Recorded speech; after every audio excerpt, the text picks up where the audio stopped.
지성과 영성의 만남 2강 교육 중 어떻게 가르칠 것인가. 이재철 목사님의 답변에 대해서 제가 읽어드리겠습니다.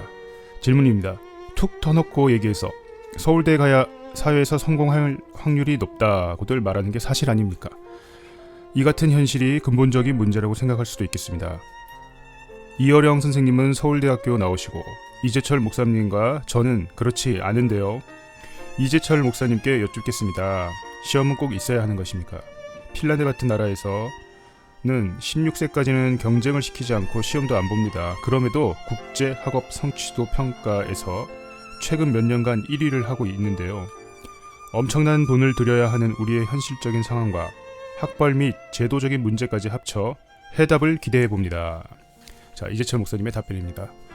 먼저 서울대를 졸업하면 성공할 확률이 높다고 말씀하셨는데 그건 현실적으로 부정할 수 없는 일입니다. 서울대가 어느 대학보다 좋은 학교로 꼽히고 서울대를 나오면 사회에서 안정적으로 성공할 수 있는 확률이 어떤 경우보다 높은 것이 사실입니다. 그런데 지난번 대담에서 삶에 대해 이야기할 때 성공을 성공이라고 한다면 어떤 길에서의 성공이냐? 그리스도인은 이에 대한 분별이 있어야 한다고 했습니다. 그렇지 않으면 하나님을 믿는다고 하면서도 일평생 그 종착역이 허망한 공동묘지인 황제의 길에서 헤맬 수밖에 없거든요. 그러니까 우리가 성공이라고 말할 때 황제의 길에서 성공인가, 예수의 길에서 성공인가, 저는 이 부분이 항상 명확해야 한다고 봅니다. 서울대학교 출신들이 사회적으로 성공할 확률이 참 높은데 여러 가지 면에서 생각해 보십시다.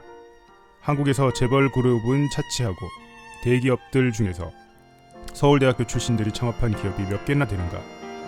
극소수지요. 즉 개척정신, 도전정신, 모험정신 같은 면에서는 서울대 출신의 성공 확률이 그대로 적용되지 않는다고 볼 수 있죠. 또 1948년 우리나라가 정부 수립을 한 뒤 과도기 때의 윤보선 대통령, 최규하 대통령을 제외하면 이명박 대통령까지 8분이 실제로 권력을 행사한 대통령인데 그 8분 가운데 서울대학교 출신은 한국전쟁 와중에 서울대학교 철학과를 졸업하신 김영삼 대통령 한 분밖에 없거든요. 서울대학교를 나온다 할지라도 사회를 이끌어 나가는 리더십이 있는 것은 아닐 수 있는 거죠. 아까 말씀드렸듯 크리스천에게 참된 교육의 목적이 사람다운 사람으로 살게 함으로써 행복을 누리게 하는 것이라면 서울대를 나온다고 해서 정말 그 삶이 행복한가? 그것도 아닐 거란 말이죠. 따라서 그리스도인마저 서울대를 나오면 성공 확률이 높다는 식의 세속적인 기준으로 생각해서는 안 되지 않겠는가 생각합니다. 다음으로 핀란드 교육에 대해 말씀드립니다. 핀란드 교육이 세계적인 수준인 것은 잘 알려져 있습니다. 저도 스위스에 있을 때 핀란드에 열흘 정도 가서 제 눈으로 직접 봤습니다만 핀란드는 우리나라 교육과정으로 볼 때 중3 졸업 때까지 시험이 없습니다. 성적표도 없고요. 사교육도 없고 사립학교도 없으며 자유로운 분위기 속에서 배우니 교육 천국이라 할 수 있습니다. 그런데 시험도 없고 성적표도 없다고 해서 가만히 방관하느냐? 그렇지 않습니다. 그 나라에서는 아이가 유치원에 입학하면서부터 예체능은 말할 것도 없고 언어, 윤리, 심지어는 철학, 문학, 자연, 환경까지 가르칩니다. 그리고 시험은 치르지 않지만 선생님이 아이들을 한 명 한 명 면밀하게 분석하고 관찰합니다. 그래서 이 학생은 무엇을 잘하고 어떤 적성이 있고 또 어떤 긍정적인 면이 있다는 평가서를 씁니다. 유치원을 졸업한 아이가 초등학교에 들어가면 그 정보가 그대로 초등학교로 넘어갑니다. 그러면 초등학교 선생님은 유치원에서 받은 정보를 바탕으로 한 명 한 명을 다시 확인하고 재평가하죠. 중3 과정이 끝나면 고등학교로 진학하게 되는데 핀란드에서 고등학교 진학률은 55%밖에 되지 않습니다. 나머지는 상업학교에 가거나 적성이 맞는 일자리로 선생님들이 배치해 줍니다. 그 나라의 교육 목적은 사회 구성원으로서 책임 있게 살기 위해 필요한 지성과 인성을 배양하는 것에 초점을 두기 때문입니다. 사회 구성원 모두 반드시 대학을 가야 한다고 생각하지 않는 것입니다. 우리나라는 고등학교 과정이 3년으로 고정되어 있지만 핀란드는 2년에서 4년으로 개인마다 다릅니다. 선생님이 학생들마다 다르게 너는 4년 공부해라, 3년 해라, 너는 2년 만에 대학 가라 하고 정해줍니다. 작년 핀란드의 대학 진학률이 57%입니다. 즉 중학교를 졸업하고 고등학교에 갈 때 55%만 가고 그 55%중 57%가 대학에 가니 7년 전 중학교에 입학한 학생 중 작년에 대학교에 들어간 학생의 비율은 31% 정도밖에 되지 않습니다. 대학 입학률이 약 70%인 우리나라와는 전혀 다르죠. 그리고 대학에 들어가면 그때부터 정부가 생활비를 지급합니다. 등록금이 없는 것은 말할 것도 없고요. 독일이나 영국으로 유학을 가도 대학을 졸업할 때까지 생활비를 송금해 줍니다. 중요한 것은 그런 사회가 저절로 이루어지지 않았다는 것입니다. 잘 아시겠지만 핀란드는 한때 전 국민이 그리스도인이었던 대표적인 개신교 국가였습니다. 그리스도인들이 모여 우리 자식들에게 사람됨을 가르치는 참된 교육, 곧 자식들을 사람다운 사람으로 만드는 교육을 하자고 의기투합했고 거기에는 영성 교육까지 포함되어 있었습니다. 하나님을 모르고는 사람이 될 수 없으니 영성 교육을 위한 환경을 만드는 데 필요한 돈이 얼마가 들든지 함께 부담하기로 한 것입니다. 그래서 핀란드인은 소득이 높은 사람은 최고 80%까지 세금을 냅니다. 우리는 대한민국의 그리스도인이 1000만 명이라고 자랑하는데 이 1000만 명이 자녀 교육에 대한 바른 성경적 개념을 가지고 우리가 세금 80%를 내더라도 세상을 한번 바꾸자고 마음먹으면 바꿀 수 있다고 저는 생각합니다. 그런데 그리스도인들마저 개인적인 생각, 이기적인 생각에 사로잡혀 세속적 가치관으로 자식들을 키우려 하니까 상황이 개선될 수 없는 것입니다. 핀란드가 교육에 관한 한 천국은 틀림없지만 핀란드 교육 이야기가 나온 김에 꼭 한 가지 짚고 넘어가야 할 부분이 있습니다. 핀란드의 전 국민이 크리스천이었을 때 서로 합의해서 신앙으로 그런 나라를 만들고 지금도 그런 외형은 견지되고 있지만 불행하게도 핀란드인 대부분이 신앙을 잃어버렸습니다. 오늘날 핀란드 국민은 거의 신앙생활을 하지 않습니다.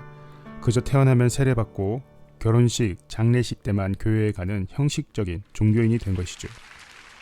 그래서 현재 핀란드는 한 사람만 사는 단독가정이 전 국민의 50%에 이르게 되었습니다.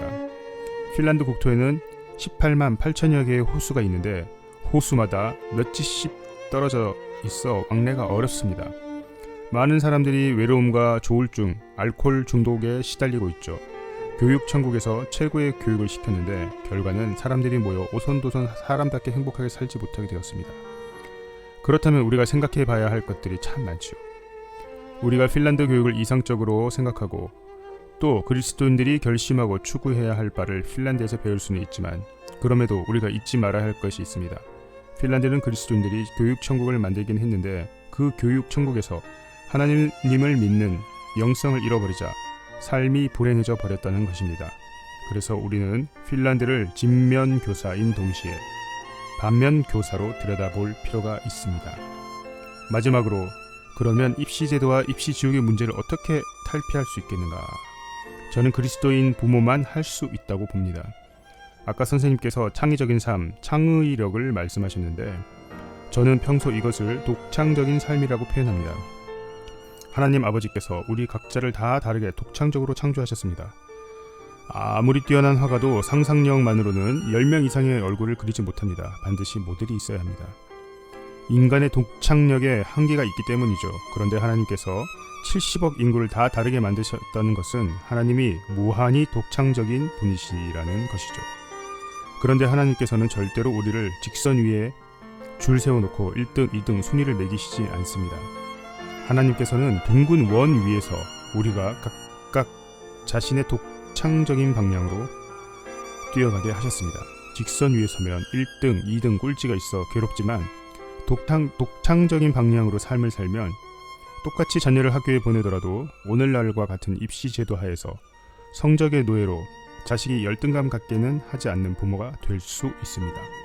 다윗이라는 소년이 골리앗과 맞설 때 사울왕이 자신의 갑옷을 입혀주고 투구도 씌워주지 않았습니까? 만일 다윗이 왕의 투구와 갑옷을 착용하고 왕의 흉내를 내려고 했으면 골리앗의 칼에 죽고 말았을 것입니다. 그는 베들레헴 양치기답게 자기만의 방법, 즉 양을 치면서 맹수를 물리칠 때 쓰던 물맷돌 하나로 거인을 물리쳤거든요. 그런 독창적인 삶을 살면 학력 중심의 풍조로부터 얼마든지 자유로운 삶을 살 수 있는 것이죠. 사회자께서 말씀하셨듯 저는 서울대가 아닌 한국외국어대학교 프랑스어과를 나왔습니다. 하지만 제가 사회생활을 할 때, 또 사업을 할 때, 출판사를 시작해서 경영할 때 서울대학교를 나오지 않았다는 것이 제게 불이익을 준 적도 없고 그것 자체로 어떤 경쟁에서 낙오된 적도 없었습니다. 오히려 제 동기들보다 어떤 면에서는 늘 한 발 앞서갔습니다. 그 이유가 어머니께서 저에게 너만이 살 수 있는 인생을 살지 않으면 너는 평생 간판을 추구하고 남 따라 다니느라 내 인생 못 산다고 말씀하시며 제가 할 수 있는 일을 할 수 있게끔 제 눈을 열어주신 덕분입니다. 그리스도인 부모들이 세상이 가는 대로 따라가는 것이 아니라 하나님께서 내 자식에게 주신 독창적인 삶을 살도록 도와준다면 똑같은 학교에 보내면서도 얼마든지 자식을 밝고 건강하게 키울 수 있으며 자식을 시험의 노예로 병들게 하는 일에서 벗어날 수 있다고 생각합니다.